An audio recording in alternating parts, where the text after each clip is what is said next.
Romanos capítulo 3, versículos 5 e 6.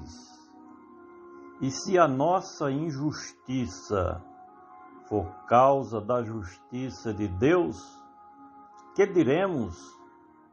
Porventura será Deus injusto, trazendo ira sobre nós? Falo como homem, de maneira nenhuma. De outro modo, como julgará Deus o mundo? Se a nossa injustiça, o autor pode, nesta sua colocação, estar falando a respeito das falhas nos julgamentos dos homens. Até porque os seres humanos não têm conhecimento de toda a verdade.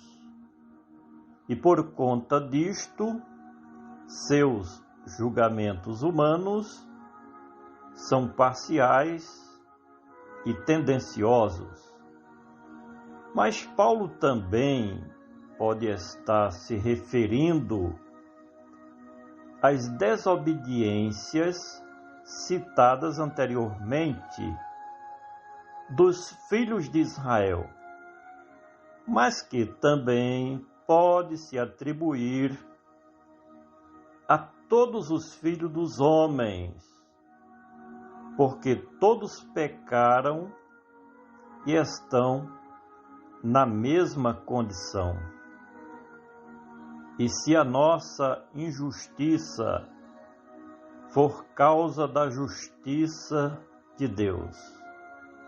Agora, no que diz respeito ao veredito de Deus, não haverá erros e será absolutamente imparcial dentro dos padrões da pura verdade.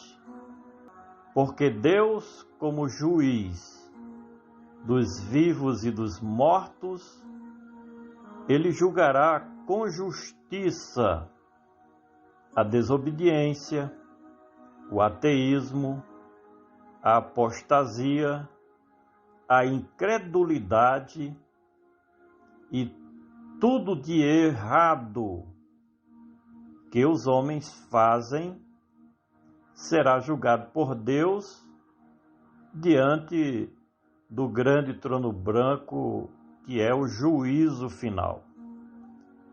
E se a nossa injustiça for causa da justiça de Deus, que diremos? Porventura será Deus injusto? Deus nem é e nem será jamais injusto.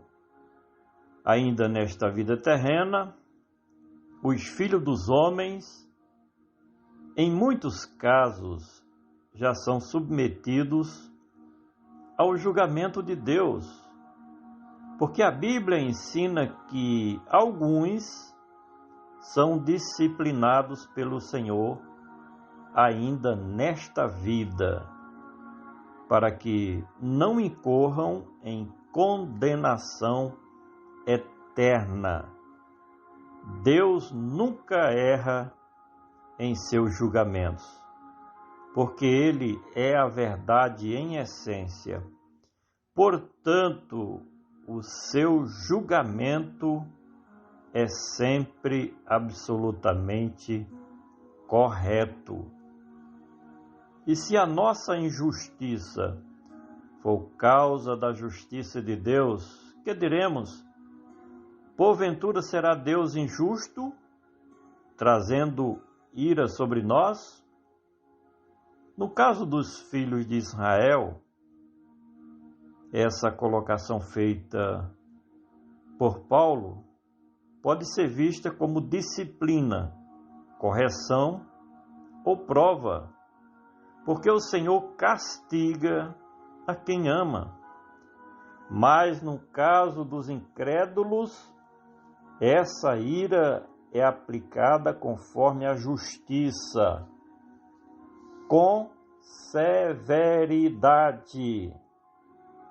E o Evangelho fala da condenação, do castigo eterno, da perdição eterna, em que os ímpios serão lançados, lamentavelmente, no inferno, para viverem eternamente no sofrimento e no desespero.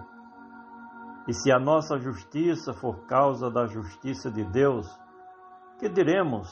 Porventura será Deus injusto, trazendo ira sobre nós? Falo como homem. Há quem diga que o apóstolo Paulo estava nervoso neste momento, porque percebe o quanto os filhos de Israel, os judeus, que eram os seus leitores, agiam com petulância contra Deus e contra os seus mandamentos. O que os filhos de Israel fizeram com o Messias foi uma ingratidão incalculável, porque Deus enviou seu Filho ao mundo, o Emanuel, justamente para socorrer ao povo judeu. Mas eles deram as costas ao seu Redentor e Salvador, o Senhor Jesus Cristo. E se a nossa injustiça for causa da justiça de Deus, que diremos? Porventura será Deus injusto, trazendo ira sobre nós? Falo como homem. De maneira nenhuma, de outro modo. O escritor responde à sua pergunta feita antes, que é a seguinte: porventura será Deus injusto, trazendo justiça contra os judeus que desobedeceram aos seus mandamentos? A resposta é: de maneira nenhuma. O que Deus faz é sempre perfeito e Ele age sempre dentro da reta justiça. Por isso é que Ele é chamado de o Deus perfeito e puro. No julgamento de Deus, ninguém será injustiçado, mas colherá os seus próprios frutos por aquilo que estiver praticado aqui durante a sua vida terrena. Finalmente, e se a nossa injustiça for causa da justiça de Deus, que diremos? Porventura será Deus injusto, trazendo ira sobre nós? Falo como homem. De maneira nenhuma. De outro modo, como julgará Deus o mundo?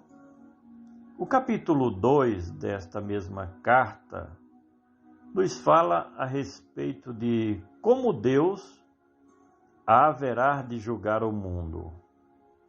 Poderíamos citar os seguintes critérios a respeito do julgamento de Deus, que será pela verdade, de acordo com a obra de cada um, pela realidade, sem acepção de pessoas, de acordo com a culpa de cada um e até pelos segredos do coração.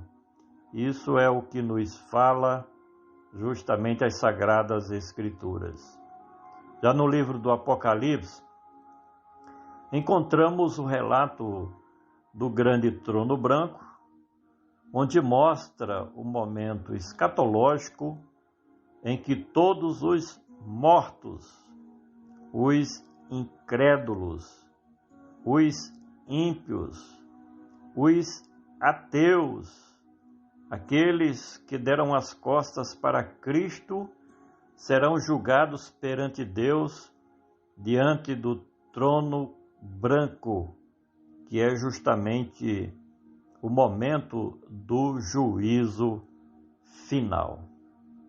Todo aquele que ainda não nasceu de novo e que precisa desta salvação, da salvação, tem que aceitar a Jesus como Senhor e Salvador da sua vida pessoal e individual.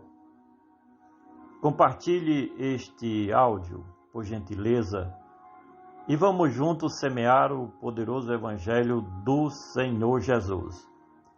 Este é o nosso comentário que você pode ler no nosso blog Comentário Expositivo do Novo Testamento.